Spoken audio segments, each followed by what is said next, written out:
Hey guys, Zomfox here, and today we're going to be doing part 2 of my thoughts on the 2023 USFL Top 50 players.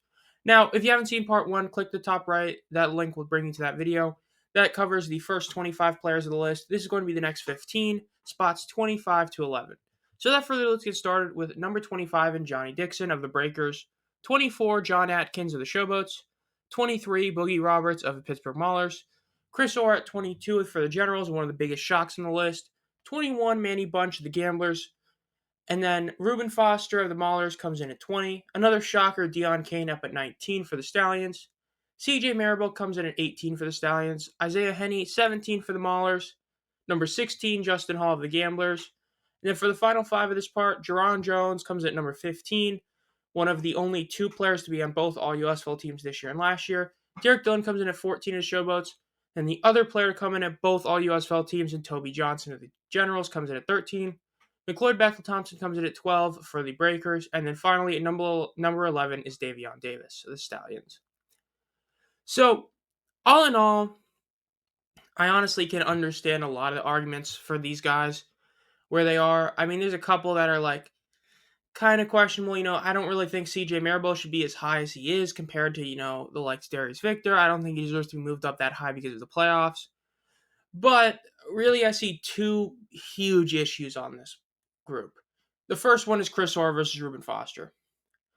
Look, I mean, one of the next videos that'll come out, pending if we get any more merger news, is going to be my top 10 players, and Chris Orr's on that list. I don't know how he got dropped this far. I mean, if you're going to put Toby Johnson as high as he was, you should put Chris Orr above him. I think that overall Orr was better than Toby this year. I mean, I've talked about it before. There was almost no point. Chris Orr, for a decent part of the early on season, was in the DPOY conversation. Reuben Foster never was. He was never the best linebacker on his team. How is he above him? I don't know. When you look at the postseason, you think, oh, well, Reuben had a great postseason. Yeah, not really. I mean, he had a forced fumble, a sack, 2 TFLs, and 11 tackles, which are overall solid, but it's not as good as Tizino was. And it's not enough for me to say, oh, yeah, he definitely deserves to be above him. Because when you compare him in the regular season, Chris Orr was just far better than him. Chris Orr had almost 30 more tackles. It put him at third in the league to Foster's tied for 13th. And, granted, missed games, but when you say that Orr also missed a game, the argument kind of goes away. Then solo tackles, Chris Orr was all the way up there at number 4 in the league versus Reuben Foster's 28, only putting him at tied for 22nd. That's a huge difference. Then TFL-wise, Chris Orr is about tied for 6th in TFLs across the year, tackles for loss, whereas Reuben Foster is at 27th. Now, in passes defended, Reuben does get an advantage there, as his 5 ended up putting him around tied for 33rd. It was pretty hard to find the furthest. Tied 16th, whereas Chris Orr was tied for 33rd. But the big difference is that, while yes, Reuben did win a Defensive Player of the Week, one of these guys was an all-USFL player, and one of them wasn't, and that was Chris Orr. They didn't put 2 Mauler linebackers on the all-USFL team. They put Chris Orr, so he was the better linebacker in the regular season. So, how does Reuben get above him? It's not like he was dominant in the postseason, and overall his defense was better than the Generals' defense, so in theory he should have had better advantages to, go rush the quarterback or go get anything. Instead, not really. This was definitely they got this wrong. Whether it was the coaches voted him too high, the media voted him too high, or whatever, Chris Orr should have been higher. I feel like look, I think he deserves top 10. If you don't put him there, okay, because I had him pretty low on it. But you can't have another linebacker above him unless those linebackers are either Tizino or Gidna. If they're not those two, Chris Orr has to be above them all. There's no real argument to say Reuben was better than Chris Orr. So in fact, Reuben Foster had all this hype, and that's probably what helped him, is he had so much hype when he signed to the league. But considering the fact that he wasn't even the best linebacker on his own team, and it wasn't even really close, no, Chris Orr should have been higher.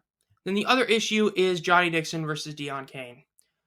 Dion Kane literally made it into the top 20 because of one playoff game. I'm not saying that to hate him. It's just that's the fact. Because in the postseason, he had a game where he had 171 total yards and 3 touchdowns and won the title game MVP. That's the only reason he did this high. It's not like Victor Bolden last year, who was, a top 2 player, if not top 1 player at 2 different positions. He was like the up there in wide receiver, and he was like the best returner, and also had a great title game performance. Deion Kane simply just had a great title game performance. He didn't win Special Teams Player of the Year. He didn't win, kick return of the year. He didn't win punt return of the year, even though, kick return of the year. He didn't win either of those for all USFL. So he wasn't the best at any position. Receiving wise, he wasn't even what you consider really good, 182 yards. I mean, yes, in the playoffs, he went off to the point where he, nearly matched that. But you're talking about in the regular season, he basically was inconsequential versus Johnny Dixon, who was 10th in receiving yards, who had 462. So he had over twice as much by a mile. He had like 2.5 times as many yards as Deion Kane did. And he had 5 receiving touchdowns versus 2. I don't know. I don't think that you can give Kane that, because especially when you just, even kick return average, Johnny Dixon was only 1 yard below him, below Kane on average yards per return. And then when you account for how many games they played in, yards per game, Johnny Dixon had 82.4 yards per game all purpose. And Deion Kane was better at 106.3. But you can go to yards of scrimmage, and you realize that Dixon was just way better. Dixon averaged, 58 yards per game receiving versus 22.8 for Kane.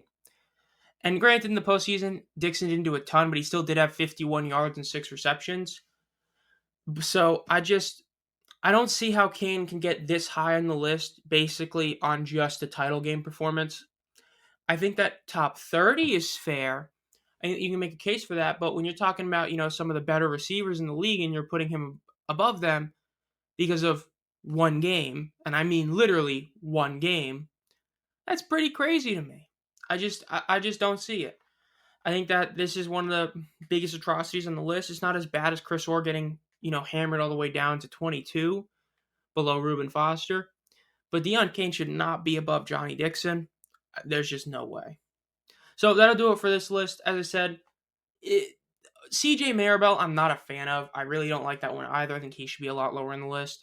But at least I can, say he was really good in both the playoffs and the regular season, unlike Kane, who was only really good in the playoffs.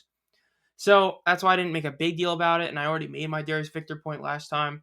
So this has been Zom Fox. Make sure to subscribe and hit the bell to be notified of any videos being uploaded. My top 10 players of this past season will be coming out. We have the top 10 players of the USFL 50 to go over. Sometime in the future, the top 10 quarterbacks from the original USFL, and of course the merger news if we get any more. As always, have a great night.